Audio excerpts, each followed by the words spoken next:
Few realize the struggle for existence made by the men of the North Sea trawler fleets and the hardships they suffer during the winter months. Year after year in the worst possible weather, under sometimes appalling conditions, they strive to earn enough to keep themselves and their families. With eyes red with the bitter wind and the lashing spray, with fingers stiff with cold, these men battle with the sea. Every 3 hours the trawl is worked, and every 3 hours the crew assemble on deck to wrestle with the nets. Small wonder that some of them, dazed with the cold and lack of sleep, lose their hold and get swept over the side by the relentless seas. For by the time the catch is stowed below, there is not much time for sleep before the cry, "Up, trawl!" brings them once more onto the icy deck. Only the hardest of men can stand the test of this most strenuous existence, and some of the finest seamen in the world are found in the North Sea trawlers. While her nets are out, the North Sea trawler steams slowly along in the trough of the sea, with the waves striking her on her beam, rolling her gunwales under. Although she rolls heavily, her forward movement is unchecked, and the nets pass smoothly over the bottom. Were she to steam head-on to the sea, the waves, striking the bows, would cause her alternately to check and plunge forward, thus subjecting the trawl to a series of jerks and running great risk of damaging the nets. The trawlers working in the North Sea are about 100 feet long and have a displacement of approximately 200 tons.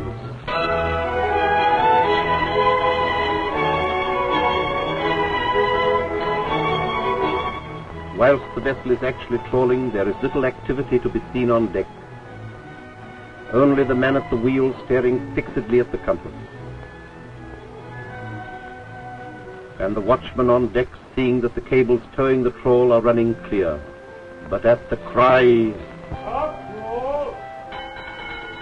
the engine is stopped.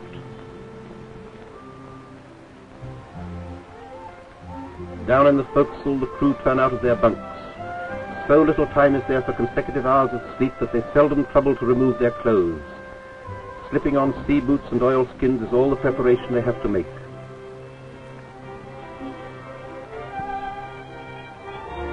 Steam is turned on the winch.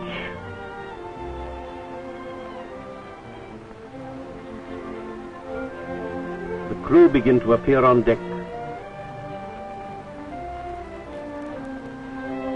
The mate, who is in charge of the steam winch, puts it into gear and looks aft to see that the cables to which the trawl is attached are running clear. The first things to appear are the otter boards.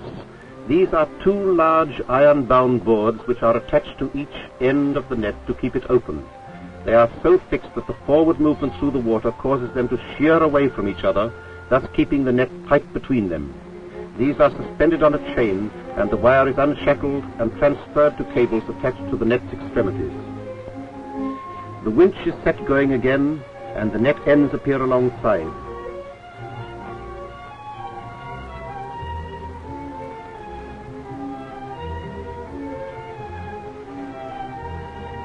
This is as far as they can go with the aid of steam, and the rest of the net has to be got in by hand. This is a dangerous and grueling task, because the nets have to be drawn in on the windward side. If the lee side were used, the nets would get swept underneath the ship.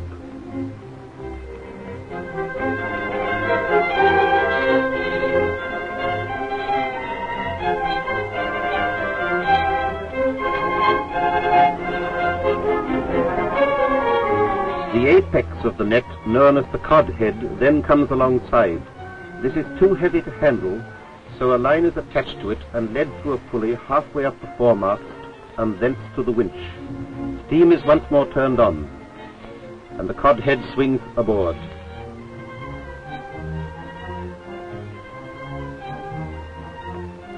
The special knot securing the bottom of the bag is undone. The catch falls in a cascade onto the deck.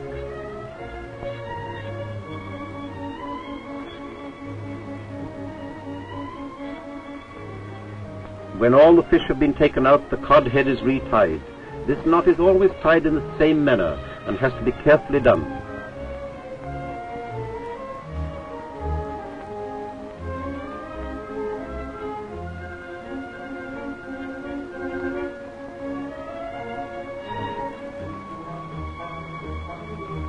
Once securely tied, the heavy nets are thrown over the side.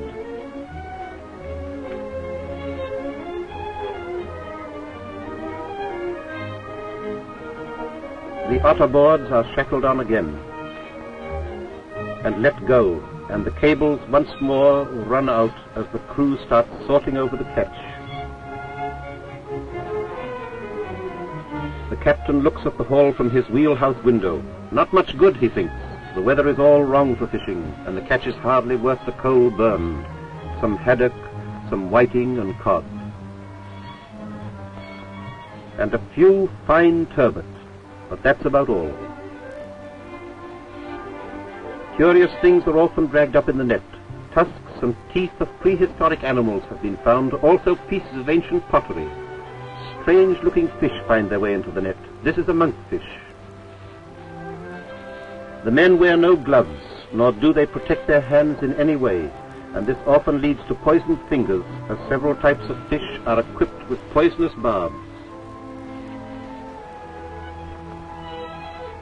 The Board of Fisheries periodically put weighted bottles in the sea to determine the drift of the current at the sea bed. When one of these is fished up, the finder breaks the bottle.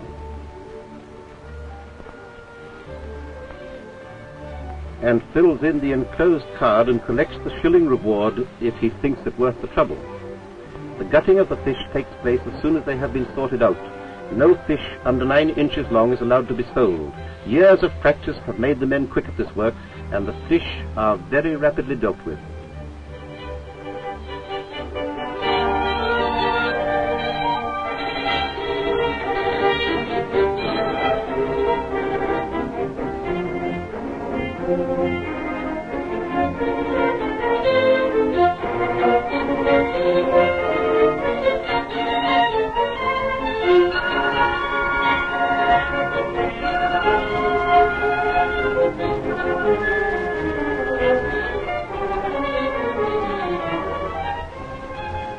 The fish are finally placed in baskets, stowed below in the hold, and packed with ice.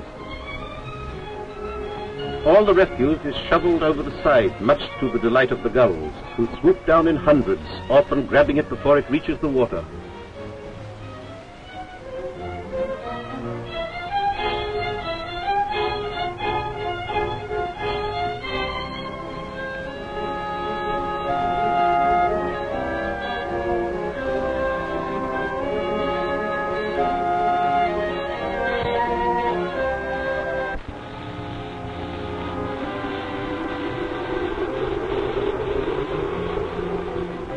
The sea is a hazardous calling, and a false step or an insecure hold may lead to loss of life.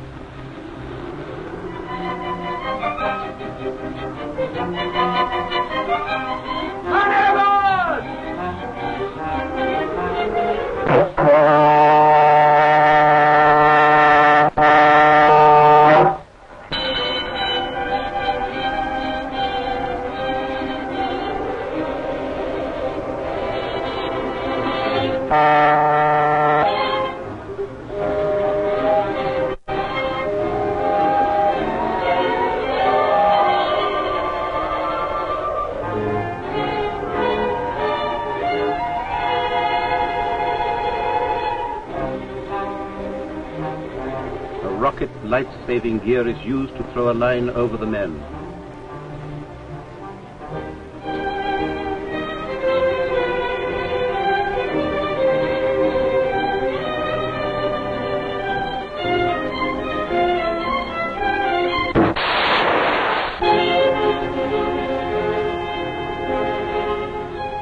By this means he can pull a lifebuoy to himself.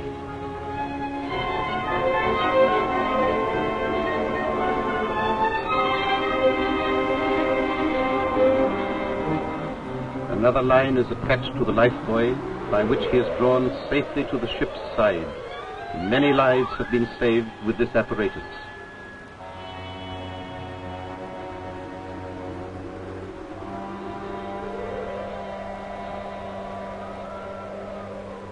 All's well that ends well, and the rescued man is soon down in the forecastle with his mates, little the worse for his alarming experience.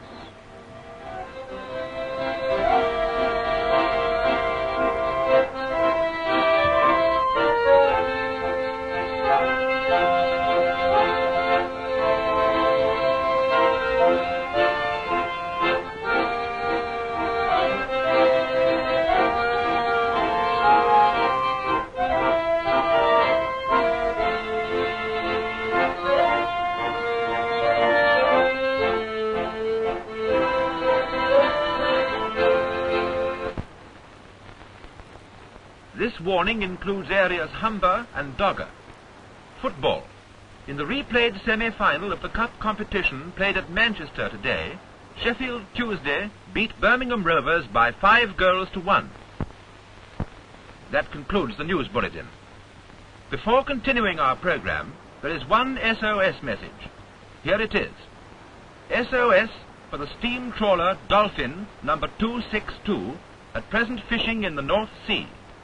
Please inform skipper James Hodson, skipper of the steam trawler Dolphin number 262, at present fishing in the North Sea, that his daughter, Elizabeth Hodson, is lying dangerously ill in Lowestoft General Hospital.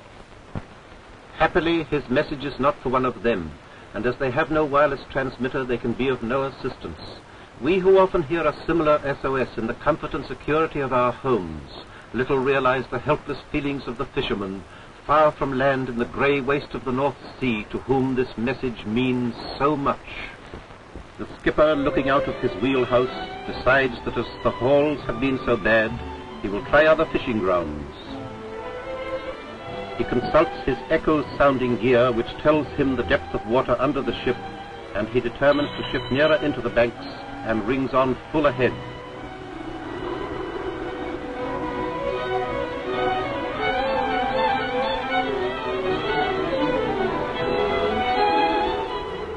Meanwhile, down in the stokehold, the engineer is having a hard time maintaining steam at full speed.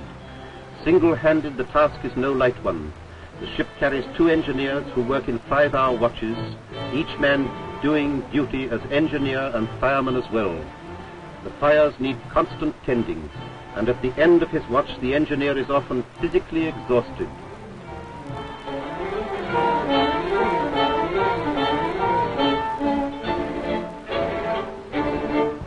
The chief has to be a very resourceful man, as major repairs to the engines have sometimes to be undertaken at sea with the most makeshift tools, and his ingenuity is sorely taxed to keep the propeller turning. It is, however, practically an unheard of thing for a trawler to fail to make port under her own steam.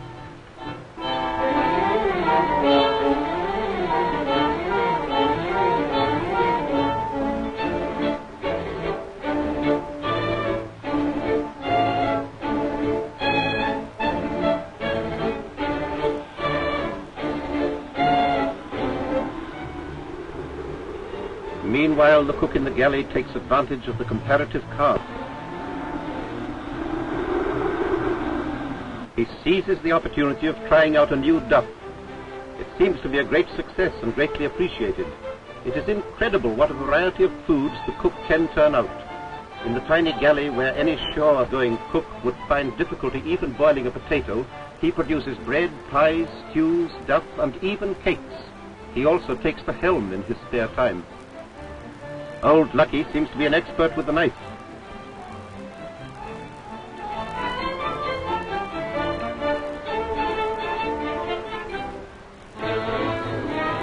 Trawler steams on towards the banks.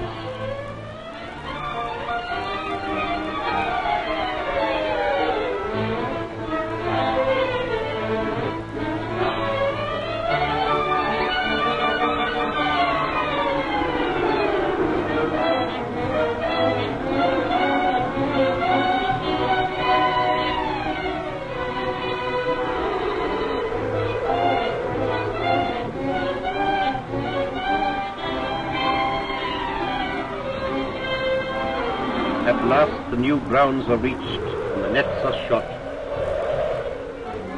The winch is turned on once more.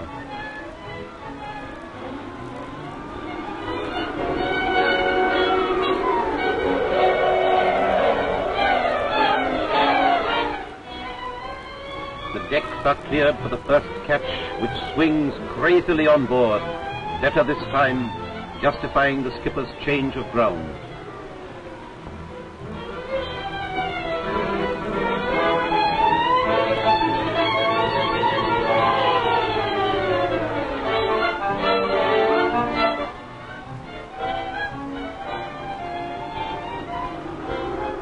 The otter boards are shackled on, and trawling starts once more as the ship steams on towards the night.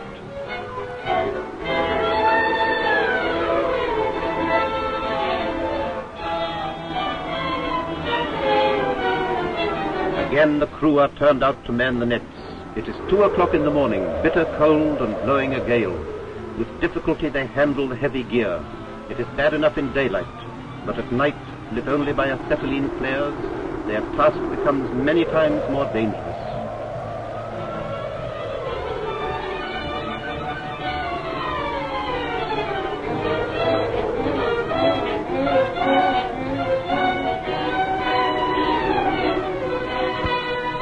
As the cod head knot is being retied, the sorting and gutting recommences.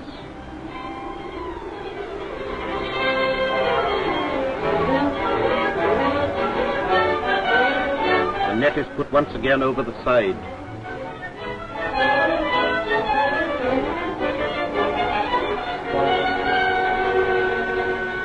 At last the time has come to make for home. The coal is getting low, and the skipper wants to be in time for Monday's market.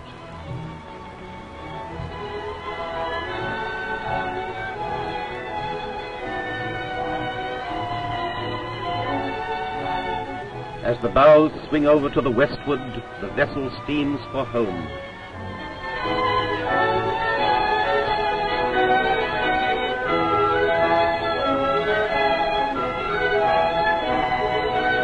The battle of men against the sea has once more been fought out, and another chapter in the life of the North Sea trawler draws to a close.